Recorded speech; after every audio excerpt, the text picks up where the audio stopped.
All right, guys, this Sunday night on primetime, the Chicago Bears will face the Los Angeles Chargers in LA this time, so we're not playing at home. However, like most away teams for the LA Chargers, they usually fill up SoFi Stadium. Unfortunately for the Chargers, they don't have a big enough fan base to really fill their stadiums for all their home games. Even though there are a lot of them, usually you see at SoFi Stadium more than any other stadium that there are a lot of away fan bases for the opponent team. So hopefully we can kind of make this more of a home game for us rather than just being a full packed out stadium. So Tyson Bagent, and I know I've been saying his name wrong for a while now, it's not Bagent, it's Bagent, also known as Agent Bagent, as the Chicago fan base has been calling him. Bagent's going into his second NFL start, his second career start. His first start obviously was a great win over the Las Vegas Raiders. And so now Bagent is being put to the test for real this time, going against a very high-flying offense, a Chargers team that, even though it is very disappointing, they still have a lot of weapons that can kill us if we let them.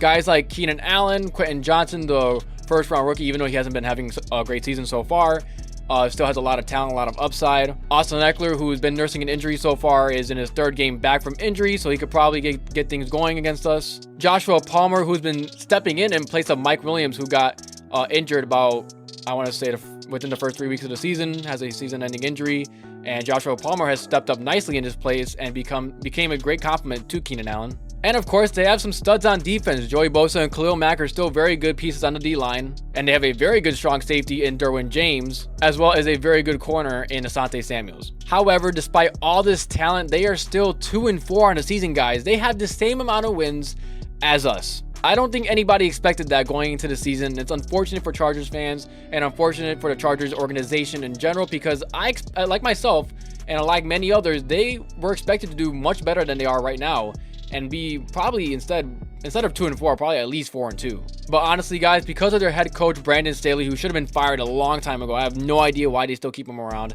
and because of their terrible defense, which I'll get into later, it's really kept them from having sustained success, and honestly has been the reason why they've been losing all these games. Combine that with the fact that Justin Herbert isn't playing as well as he should be playing, considering he is one of the top quarterbacks in this league, and especially when it comes down to the wire, he just can't finish things off and always throws like a game-ending interception or makes some mistake at the end that is very crucial for their win. So now going into some numbers here, their offensive and defensive rankings. We'll go into their Chargers offense first.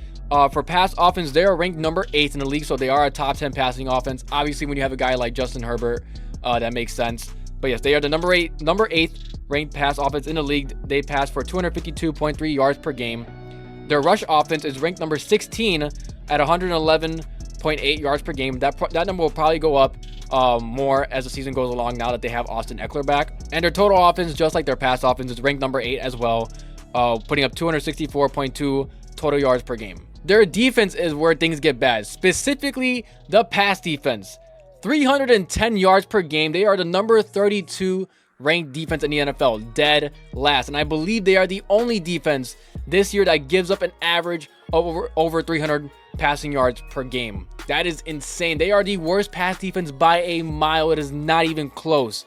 So I believe if Tyson Bagent can take advantage of the Raiders pass defense, that at the time they were ranked, I believe, like number 11 at the time, he can definitely take advantage of the number 32, the dead last ranked pass defense. Their run defense, however, is pretty solid. They are a top 10 defense. They are ranked number 10, only giving up 96.8 yards per game, so under 100 yards per game, which is very solid for them. But because their pass defense is so bad, their total defense ranks number 31. I believe only behind the Broncos. They give up 406.8 total yards per game. They are also one of 2 teams other than the Broncos to give up over 400 yards per game to opposing offenses. So yeah, obviously, let's not sugarcoat this, guys. They are a very terrible defense. Their run defense is solid, but man, they can be had through the air like none other than the Broncos, I guess. But man, they're terrible against the pass, and it's so confusing because it's not even against, it's not even the fact that they have no talent on their team. It's not like this was last year's Bears where we had almost no, talent due to injuries and other things. They have talent, but for some reason, and I'm gonna blame the coaching here, they just can't get it clicking. Going on to the Bears now, their offensive rankings here.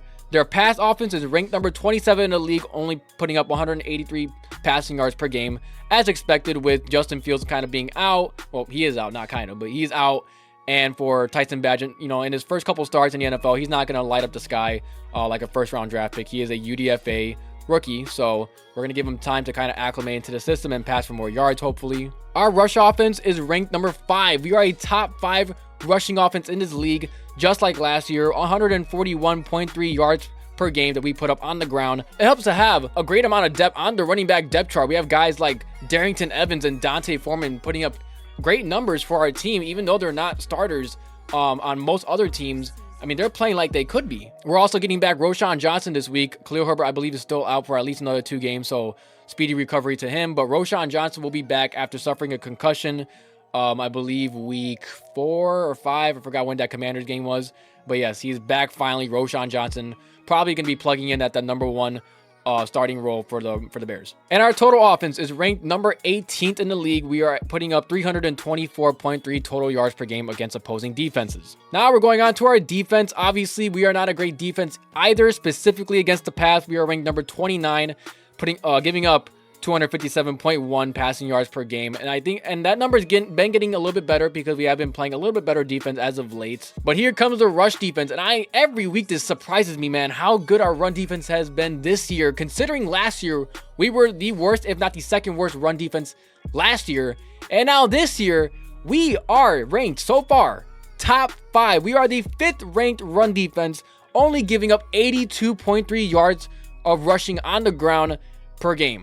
Isn't that amazing? You love to see that turnaround for the Bears. Completely flipped around. I love that. And then our total defense is ranked number 18, giving up a total of 339.4 total yards per game. Obviously, because of our pass defense being so bad so far this season, that number is inflated. Well, I guess deflated if we're talking about negativity here. But our defense hasn't been playing too bad as of late. I mean, we've stopped the Vikings who destroyed the 49ers, and honestly, they only won that game because Bajan fumbled that ball away. And I can't really blame the kid too much in his first start, so that's fine, but it did happen. But the Vikings only put up like 13 points against us. The Raiders only put up 12, and the game before that, we only gave up 20 points to the Commanders. So our defense has been playing pretty solid as of late. But guys, we don't have to reinvent the wheel here. They have the worst pass defense in the league, and it is not even close. So we need to incorporate the pass game. They do have a good run defense, so I'm not sure if guys like Roschon Johnson and Dante Foreman will be able to get it going how they did against the Raiders, considering also that the Raiders weren't so good against the run either. So now if there is a game to open up the playbook for Tyson Bagent, I believe it is this game. Like I said, dead last against the pass. We need to open up the entire playbook for Tyson Bagent. I believe that he's fully confident in our system now. I believe that he can do all the things that Justin Fields could do with his arm, at least maybe not like the 70-yard throws or the long hard strikes that Justin can throw, or maybe not even on the ground either. Even though Tyson Bagent does have some mobility to him, obviously not many people in this league and not many people in NFL history really have the running ability that Justin Fields has. But that doesn't mean that we have to limit Bagent so much to just short passes, screen passes, and just short passes in general. He can throw a 50-yard ball. I've seen it in his combine. He can throw a ball pretty far. Maybe not as far as Josh Allen or Justin Herbert or Patrick Mahomes, but he can throw the ball pretty far. So I'm expecting in this game that the playbook opens up a little bit more, and maybe we'll see at least a deep shot or two of maybe, 20, 30 yards or more for Tyson Bagent. I would love to see the kid throw that far and at least take a shot downfield if it's open. Of course, we got to stick to our bread and butter also with the run game. I believe that no matter who we really face, our run game still works pretty efficiently. Now, obviously, we're going against a top 10 run defense, so it may not be as easy, but it doesn't mean that it's impossible to get it going. Like I said, top 10 defense, yes, it is still a stout rush defense, but I believe that our running offense, being ranked number 5 in the league, we can take advantage of their defense, guys. So obviously, I'm not too scared of the defense. It's really their offense that kind of scares me with Justin Herbert. Yes, he's been struggling as of late, but he's still a top 5 QB in the league in my eyes. I believe he's still a very good, very solid quarterback. And Keenan Allen, even though he's up there in age, he's still a very refined route runner, still one of the better receivers in his league. And he can put up numbers on you. And when Justin Herbert and Keenan Allen get going, as we saw against the Vikings, I believe Herbert had like 400 yards passing. Keenan had like 200 something of those. They can definitely get it going. And especially against our pass defense, we can be had as well. Maybe not as much as the Chargers, but we can be had as well. So it's a good thing that we don't have to deal with Mike Williams at the very minimum because of his injury. We don't have to, account for him on the field. And Quentin Johnson's been having a pretty disappointing rookie season. So I say you want to double team and you want to hone in more on Keenan Allen. Take away his guy. We obviously seen that Justin Herbert can get things going on offense if he's able to connect with Keenan Allen very well. Just like last week against Devontae Adams, and yes, they had Brian Hoyer at QB, but in terms of wide receiver, just honing in on wide receiver, we definitely want to focus on Keenan Allen and stop him, double team him, get Jalen Johnson some help, or whoever is covering him, get him some help at all times. We do not want Justin Herbert to get on a roll against our defense, because if he does, man, it can stir up a lot of trouble for us. And obviously, we have to account for Austin Eckler, who's one of the better, if not the best receiving back in the NFL. Hasn't really done much on the ground this season. Obviously, he's been injured for a few games, so it's a very small sample size. But even in the games he has played, other than week 1, since coming back from his injury at least, he hasn't done much on the ground. So I'm not too afraid of that, especially since now we have the 5th ranked rush defense in the NFL. But in terms of receiving too, I believe the Bears also give up the most receiving yards to running backs. So we need to do a better job at covering running backs, and especially we don't want to repeat a week 1 where Aaron Jones, was it? Yeah, Aaron Jones. I forgot his name for a second, but Aaron Jones was destroying us in the passing game because, I don't know, our linebackers couldn't cover, the scheme wasn't right. Whatever the case may be, we need to focus on stopping Austin Eckler in the pass game. So taking those things into account, guys, this is going to be a very, very, very tough matchup. Yes, I know the record says 2-4 for the Chargers, but they are one of the better losing record teams, I guess, if you want to call it that, in the NFL. Justin Herbert's still a very good quarterback. Keenan Allen's still a very good receiver. Austin Eckler's still a very good running back. They can put up points, and they can still beat teams. I really just think that they're being held down by their coach and their defense. But I also have a lot of faith in the kid. Tyson Bagent just has that confidence about him. I can tell the teammates do like him, just the way they talk about him. He's just very confident and very poised in the system. And like I mentioned in another video, I feel like Bagent may be more comfortable in the system that Fields is. This is not to say that Bagent is better than Fields, but I just feel that Bagent seems more comfortable in that. And it gives me hope that the Bears can pull off a victory here. So that is exactly what I'm going to do. I know people are going to disagree with me. People are going to be, calling me a little too hopeful and whatever, and that's fine.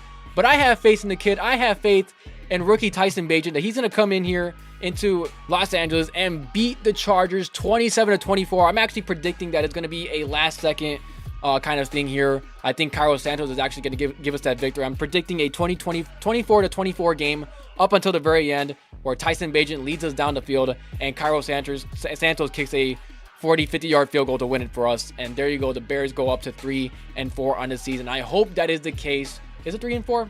No, 3-5, unfortunately. Damn it. It could have been 3-4. But either way, guys, I believe the Bears are going to win this one. Maybe being a little hopeful.